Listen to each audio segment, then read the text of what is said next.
दिनदर्शिकेप्रमाणे चैत्र शुद्ध प्रतिपदा म्हणजे गुढीपाडवा, वैशाख शुद्ध तृतीया म्हणजे अक्षय तृतीया, आश्विन शुद्ध दशमी म्हणजे दसरा आणि कार्तिक शुद्ध प्रतिपदा म्हणजे दिवाळी पाडव्याचा अर्धा दिवस असे 3.5 मुहूर्त महत्त्वाचे मानले जातात।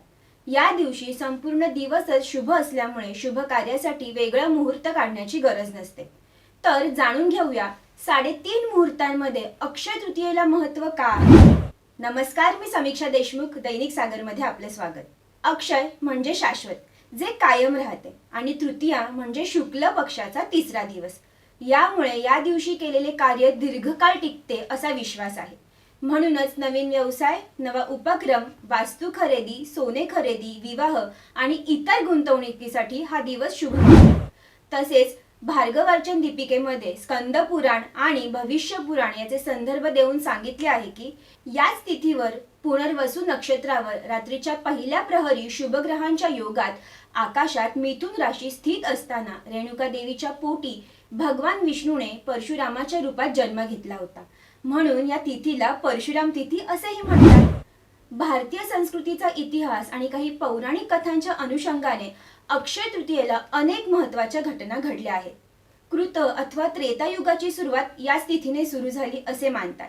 तसेच या दिवशी महर्षी व्यासांनी भगवान गणेशांना महाभारताचे काव्य सांगण्यास सुरुवात केली। याच दिवशी अन्नपूर्णा देवीचा देखील जन्म झाल्याचे संदर्भ आढळून येतात।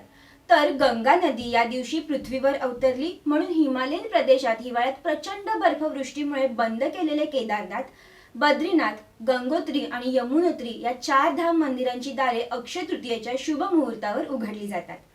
भारतात विविध भागात हा दिवस वेगवेगळ्या पद्धतीने साजरा केला जातो। ओडिशात याच दिवशी खरीप हंगामाच्या भात पेरणीला सुरुवात केली जाते। शेतात भरघोस पीक यावे असा शुभाशीर्वाद मिळावा म्हणून शेतकरी पृथ्वी मातेची पूजा करून शेती कामाला सुरुवात करतो। या विधीला अखीमुठी असेही म्हणतात। अखी म्हणजे अक्षय तृतीया आणि मुठी म्हणजे भाताची मुठी। तसेच पुरी येथे जगन्नाथ मंदिराच्या रथयात्रा उत्सवासाठी रथ बांधण्याचे कामही या दिवशी सुरू होते। महाराष्ट्रात हा हंगाम आंब्याचा असल्यामुळे आंबा व्यापारी उत्तम उत्पादनासाठी आंबा बागेत पूजा करतात। तसेच या दिवशी देवाला नैवेद्यामध्ये आंबा किंवा त्यापासून बनवलेले पदार्थ दाखवले जातात। तुम्हाला ही माहिती कशी वाटली हे आम्हाला कमेंटद्वारे नक्की कळवा।